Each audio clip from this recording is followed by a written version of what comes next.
छत्तीसगढ़ में चुनावी घमासान चरम पर है। बयानों के तीर चल रहे हैं, आरोपों की झड़ी लगी है।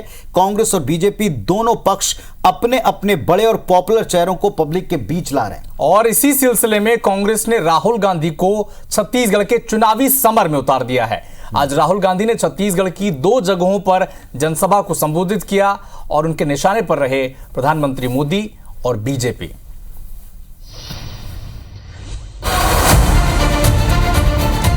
लाखों किसानों को हमने जो दिया वही पैसा बीजेपी अदानी को दे देगी। छत्तीसगढ़ की सरकार जाति बेस्ड सर्वे करवाएगी और सच्चाई आपके सामने रख देगी। 2 दिन के छत्तीसगढ़ दौरे पर पहुंचे राहुल गांधी ने आज 2 जनसभाएं की। पहले राहुल भानुप्रतापपुर पहुंचे और फिर वहां से केशकाल के फरसगांव गए। इस दौरान राहुल ने कांग्रेस सरकार की जमकर तारीफ की और 2 बड़े ऐलान किए। छत्तीसगढ़ में सरकारी स्कूल और कॉलेज में यानी केजी से लेकर पीजी तक की शिक्षा मुफ्त करने का ऐलान किया।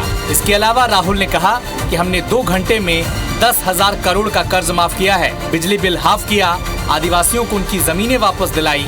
राहुल ने यह भी कहा कि कांग्रेस सरकार तेंदुपत्ता की खरीदी 4500 रुपए में करने जा रही है। राहुल ने यह भी कहा कि कांग्रेस गरीबों के लिए काम करती है, लेकिन बीजेपी गरीबों का पैसा अडानी को दे देती है। 5 साल पहले हमने कहा था जैसे हमारी सरकार बनेगी समय नहीं लगेगा, जो हमने वायदे किए हैं उनको हम पूरा करेंगे। कि जिस काम को बीजेपी ने कहा था कि नहीं किया जा सकता, उस काम को हमने 2 घंटों में करके दिखा दिया। लाखों किसानों को हमने जो दिया वही पैसा बीजेपी अदानी को दे देती। क्या अदानी अपने पैसे को गांव में डालता है क्या?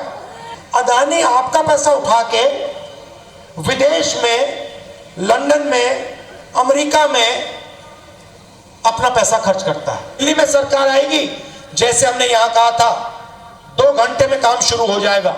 और छत्तीसगढ़ में सरकार आएगी तो छत्तीसगढ़ की सरकार जाति बेस्ड सर्वे करवाएगी और सच्चाई आपके सामने रख देगी। राहुल ने इसके बाद मोदी सरकार को जमकर घेरा। राहुल ने कहा कि केंद्र की मोदी सरकार ने किसानों के खिलाफ कानून बनाकर उन्हें नुकसान पहुंचाया है और अदानी को लाभ पहुंचाया है। राहुल ने जातिगत जनगणना का भी जिक्र किया। इधर सीएम भूपेश के निशाने पर रमन सिंह रहे। सीएम भूपेश ने कहा कि ऐसा कोई सगा नहीं जिसे रमन सिंह ने ठगा नहीं। सीएम ने कहा कि महादेव ऐप वालों के साथ बीजेपी की साठगांठ है, इसीलिए ऐप बंद नहीं किया जा रहा। इसके अलावा सीएम ने धान खरीदी पर प्रधानमंत्री नरेंद्र मोदी के बयान को झूठा बताया।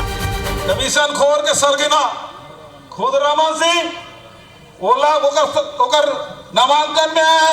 ऐसे कोई सगा नहीं जिसको रमन सिंह ने ठगा नहीं। भारत सरकार महादेव बंद करने चाहिए, सट्टल बंद करने चाहिए, नहीं कराते हो तो 28% जीएसटी लगा। मोरा आरोप है अगर मन के 60 गांठ है तो महादेव बंद नहीं करा।